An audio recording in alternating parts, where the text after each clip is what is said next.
was right. We're doomed. Oh no, the princess's procession is here. It's all over.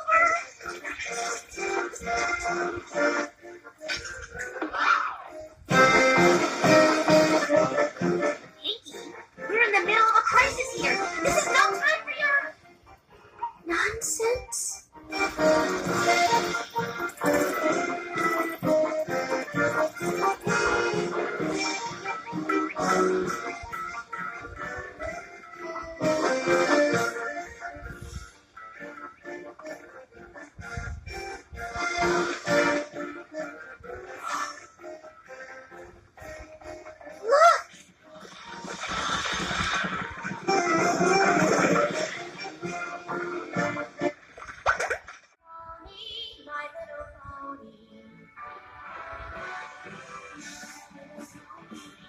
I used to wonder what friendship could be, until you said it's magic with me. Big adventure, tons of fun, a beautiful heart, faithful and strong. Sharing kindness, it's an easy feat, and magic makes it all complete. Didn't know all my very best friends. We must go, we're ready now, we're all alone. In together, let's go in and have the best night ever. Now there's a lot of controversy with naturally born alicorns like Celestia and Luna. These are the two princesses of Equestria, which are actual and natural alicorns. However, Cadance and Twilight Sparkle had to work to achieve this status because they were Unicorn and Pegasus. It's a little bit easier to be an alicorn if you're a unicorn, but alicorn status can be achieved by every pony, even the Earth ponies. Now, this raises a lot of questions about some pony named Flurry Heart. The Crystal Empire is actually a city-state. Apparently, it's only one city, which is the capital, the Crystal Empire.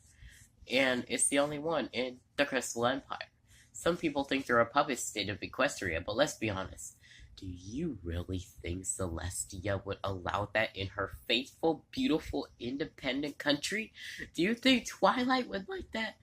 Abso-freaking-not. The Crystal Empire is independent, but it gains a lot of support and infrastructure from Canterlot. Also, it is also due to the closeness of Celestia, Luna, and towards the main six towards Cadance. Also the fact that before she ascended to an alicorn princess, that Celestia was a Pegasus. Absolutely no pony in the Crystal Empire is a Pegasus. They're all crystally Earth ponies. This means Cadance came from Equestria, and that's also something we could support the claim, because Celestia, and I mean Princess Cadance, when she was a teenager, as we call it, or a yearling. When Princess Cadance was a yearling Pegasus, she babysat Twilight. That's why Twilight loves her so much. We learned this about a Canterlot wedding, part 1. We also dropped the bombshell that Prince Shining Armor was actually Princess Twilight's brother. It also served as the host of the Equestria Games. Speaking of the game, let the games begin again, because the Paralympics are now here. Oh, did I mention? Here's my analysis. The G5 ponies of the main 5 are connected to those in the main 6. Here's why. We all know Sunny would be Twilight. Twilight Sparkle is the alicorn and the princess of friendship. Sunny is bringing the ponies back together through unity and harmony, and that's exactly what Twilight loves to do. Zip is also a very energetic and daring Pegasus, much like Rainbow Dash, so they might be a descendant. Hitch Trailblazer is the only mixed pony, since this is the main 5 and not the main 6, because he would represent both Fluttershy and Applejack. Pip will not get off her social media, but she would be as elegant as Rarity. Izzy, with her creativity and passion and fun, would be all about the Pinkie Pie. Pinkamena Diane Pie. Yeah, frick you in cupcakes. Frick you. Now, about the School of Friendship. The School of Friendship is a private vocational school established and owned by Twilight Sparkle in School Days Part 1 as a way to educate different ponies and creatures from Equestria and beyond about the magic of friendship. It's called the Magical School of Friendship in some merchandise and Twilight School in other media. In 2018, the two-part Season 8 starter, School Days, had made its debut for the school. It's located adjacent to the Castle of Friendship. After receiving provisional approval from Chancellor Naysay and the Equestria Education Association, the Equestria Education Association to open the school, Twilight Sparkle appoints her friends as its faculty, and Sandbar the Earth Pony, Gallus the Griffin, Yona the Yak, Smolder the Dragon, Ocelius the Changeling, and Silverstream the Hippogriff are among the students who enroll. At the end of Part 1, Naysay shuts the school down, having been led to believe that only ponies would be allowed to enroll, not agreeing with the decision to allow other creatures to attend. With encouragement from her friends, Twilight reopens the school in Part 2 as a independent institution outside the EEA's purview. Hey guys, welcome to Las Pegasus. So, Las Pegasus is a colorful cloud city located on the western end of Equestria. It's first mentioned in the Season 2 episode, It's About Time, and physically and actually featured in the Season 6 episode, Viva Las Pegasus. The name was inspired by Las Vegas, the famous city in Nevada, and its name is spelled as Las Pegasus in Viva Las Pegasus, and some merchandise and depictions, and as LOS, Los Pegasus, in other places. In the Season 7 episode Celestial Advice, Trixie suggests that she and Starlight Glimmer go to Las Pegasus in celebration of Starlight's graduation. In Granny's Gone Wild from Season 8, Granny Smith and her friends are headed to Las Pegasus while Rainbow Dash tags along as a chaperone so she can ride the best roller coaster ever before it closes.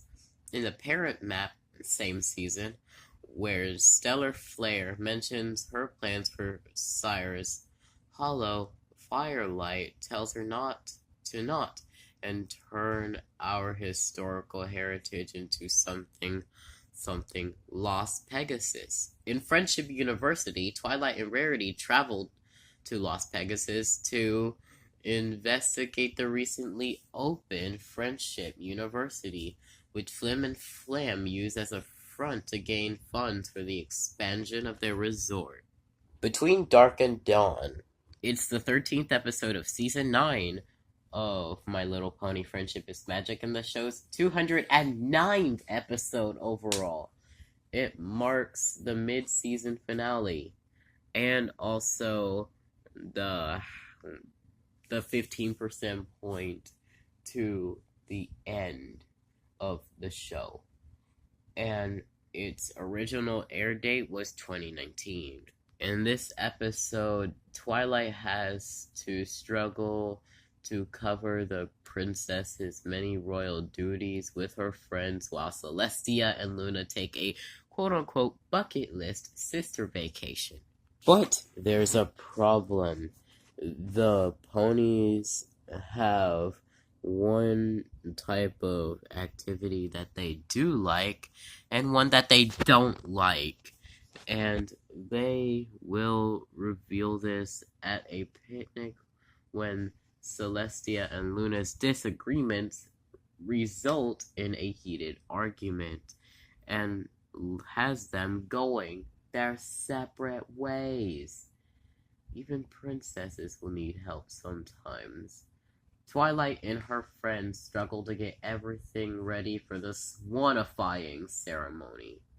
Now, what is swanifying? The two sisters accidentally cross paths while climbing Mount Kilimanjaro. Luna wished to see the sunrise. Celestia wished to see the moon set. Despite their earlier argument, they agree to climb the mountain together. They watch the sunrise and moon set side by side. Celestia and Luna admit to each other that for all the grief that they gave one another, each of them cannot bear living without the other. They apologize for the harsh words they have ever said. At the scheduled time for the moon and to set and for the sun to rise, Celestia and Luna notice the moon and sun moving wild and out of control in the sky, and they realize that Twilight's having trouble with the amulet they gave her. At the castle, Twilight tries to reset the amulet with a tool that Sunburst gave Spike, but she accidentally breaks it. The episode ends with Celestia and Luna flying back to the castle, where Twilight cries out for some adhesive tape. Lol. Funny. Now, that's going to be the end. Sorry, I got a little bit too mixed up because I ran out of ideas. I am celebrating my 10th MLP Monday, so if you could get me to 10 views and 10 likes, probably even 10 comments, that would be a good way to celebrate. Cheers! Happy My Little Pony Monday!